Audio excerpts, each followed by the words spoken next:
अच्छा भैया, word start करेंगे रेस्पिरेशन। रेस्पिरेशन क्या होता है? Respiration is two things. First is exchange of gases, second one is the oxidation of food. देखो दो चीज है, पहला वर्ड है एक्सचेंज ऑफ गैसेस, दूसरा वर्ड है oxidation of food. Exchange of gases का मतलब क्या है? गैसेस का अल्टी पल्टी हो जाना। मतलब क्या? कोई भी ऑर्गेनिज्म है, फॉर एग्जाम्पल बोले भाई यहां पे क्या है, कोई ऑर्गेनिज्म है, इस ऑर्गेनिज्म के अंदर कौन सी गैस जाए? ऑक्सीजन। और बाहर कौन सी गैस आए?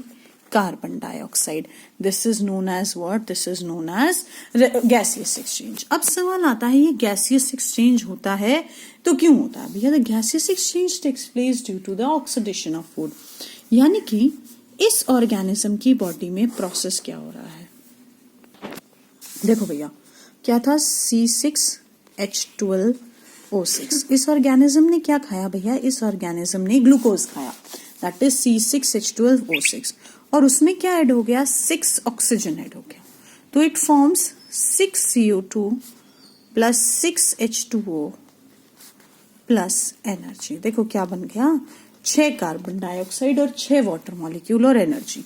यानी कि अंदर जो ऑक्सीजन गैस आई वो खाने को किस में कन्वर्ट करने के लिए यूज हो गई बेटू? एनर्जी। और बाहर क्या चली गई? CO2 चली गई। इसीलिए हमारी बॉडी में अंदर की तरफ ऑक्सीजन आती है और बाहर की तरफ क्या रिलीज होती है? CO2 रिलीज होती है। अब तुम्हारी एनसीईआरटी के अंदर एक वर्ड है, और ये word as it is NCERT question है, that is the different ways of oxidation of food. Glucose का नहीं है? बिल्कुल भैया, ऑक्सीडेशन ऑफ फूड। इसके अंदर देखना, इसके अंदर ऑक्सीडेशन ऑफ फूड के अंदर वर्ड आता है ऑक्सीडेशन ऑफ ग्लूकोज। देखो अब इसका मतलब समझो प्लीज, क्या कहता है? दो वर्ड्स हैं। मेरे पास था ग्लूकोज।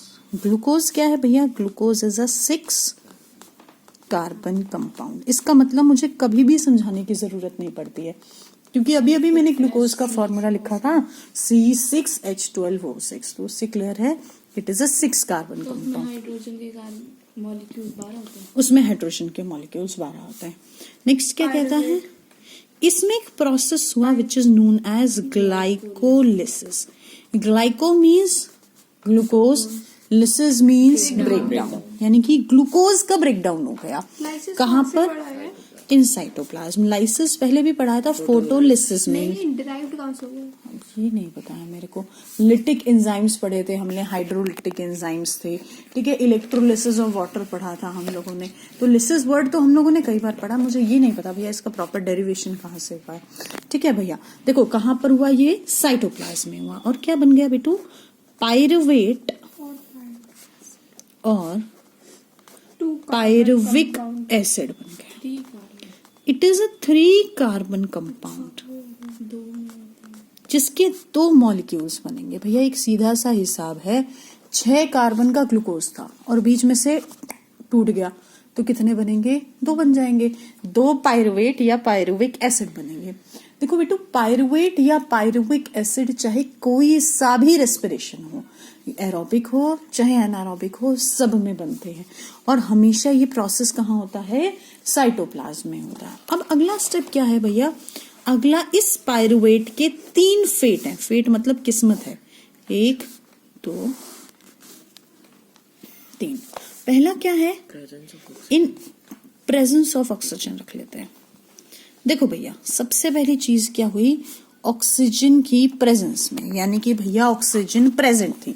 जब ऑक्सीजन प्रेजेंट थी तब क्या हुआ भैया? माइटोकॉन्ड्रिया के अंदर, बिल्कुल भैया, माइटोकॉन्ड्रिया में क्या हुआ? 6 CO2 plus 6 H2O plus 38 ATP। NCERT की बुक 38 ATP स्पेसिफाई नहीं करती है, तो वहां पे प्लस एनर्जी लिखती है, बस वो बाद में लेस एनर्जी या मोर एनर्जी मेंशन करती है, ठीक है ना। अच्छा भैया, अब दूसरा वर्ड क्या है? ये देखो मेरी बॉडी में नॉर्मली हो रहा है, मैं नॉर्मली सांस ले रही हूँ, ऑक्सीजन अंदर जा रही है, फूड को ब्रेक डाउन करती है CO2 और वाटर के अंदर, एनर्जी बना देती है। दूसरा वर्ड क्या कहता है बेटू? दूसरा वर्ड कहता है इन एब्सेंस ऑफ ऑक्सीजन। एब्सेंस मतलब किसी को ऑक्सीजन मिले ही ना, जैसे कि कुछ ऑर्गेनिजम्स होते हैं बेटू जो ऑक्सीजन की एब्सेंस में रहते हैं, फॉर एग्जाम्पल यीस्ट। ठीक है भैया, तो उसमें क्या होगा एब्सेंस ऑफ ऑक्सीजन में, यहाँ पे कहाँ पर, यीस्ट में और प्लांट्स में भी। अगर प्लांट्स की रूट्स रहेंगी तो उनमें भी कौन सा प्रोसेस होगा? फर्मेंटेशन। कहां पर होगा बेटू? साइटोप्लाज्म में हो जाएगा। तो क्या बन जाएगा? It will form ethanol plus CO2 plus 2 ATP। एक बार रिपीट कर रही हूं, इथेनॉल, इथेनॉल क्या होता था? अल्कोहल होता था, प्लस CO2 प्लस 2 ATP बन जाएगा। अगला क्या कहता है भैया? Lack of oxygen. Lack of oxygen का मतलब क्या हुआ?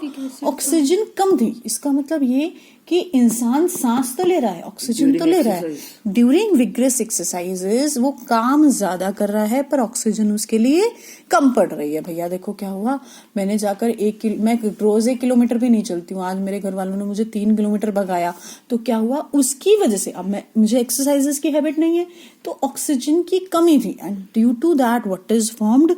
Due to that in muscle cells what is formed betu?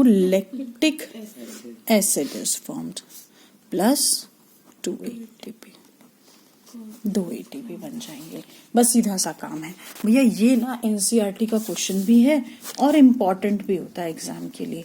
साथ ही साथ इस बार वो जो तुम्हारे 1 नंबर के 4 या 5 MCQs आते हैं ना, 5 MCQs विद 4 अटेम्प्ट एनी 4 करके, उसके अंदर भी ये क्वेश्चन टॉपिक इम्पोर्टेंट हो सकता है, क्योंकि इस एक लाइन से, क्योंकि ऊपर वो 1-2 लाइन जरूर देता है स्टार्टिंग में।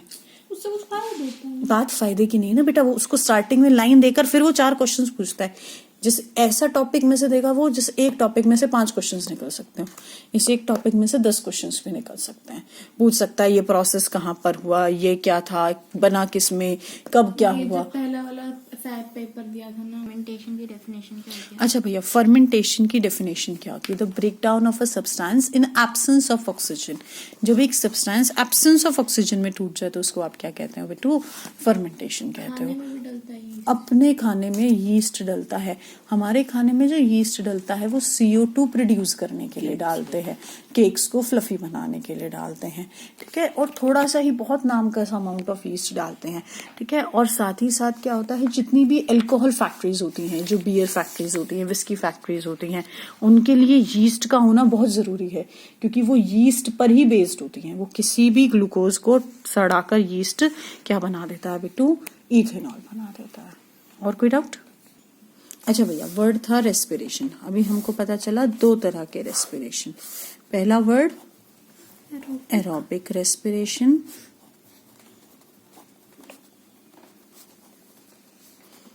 दूसरा वर्ड एनारोबिक रेस्पिरेशन।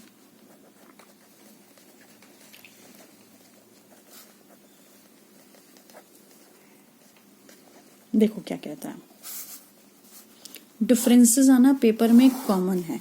तो पहला ये टेक्स प्लेस, पूरी लाइन लिखने की आदत डालेंगे हम, in presence of oxygen.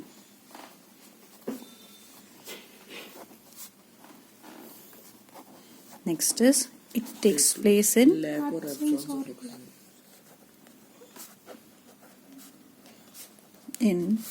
Lack और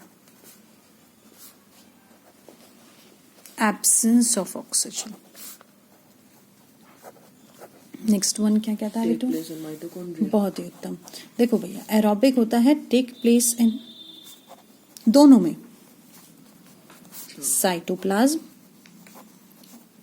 एंड माइटोकॉन्ड्रिया। पहले साइटोप्लाज्म में फिर माइटोकॉन्ड्रिया में। पहला स्टेप तो कहाँ हुआ था?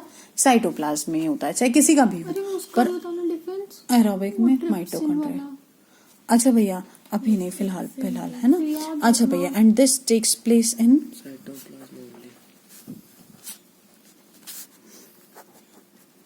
Cytoplasm only. ये किस किस में होता है? सिर्फ साइटोप्लाज्म में होता है। नेक्स्ट क्या है इसके अंदर? देखो भैया, इसमें 38 ATP या फिर मोर एनर्जी,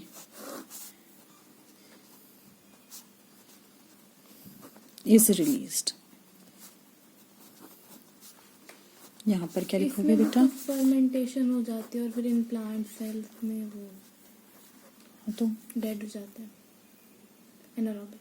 हाँ तो वो लिखना था। ना, नहीं, वो वो एक्सेप्शन केस होता है।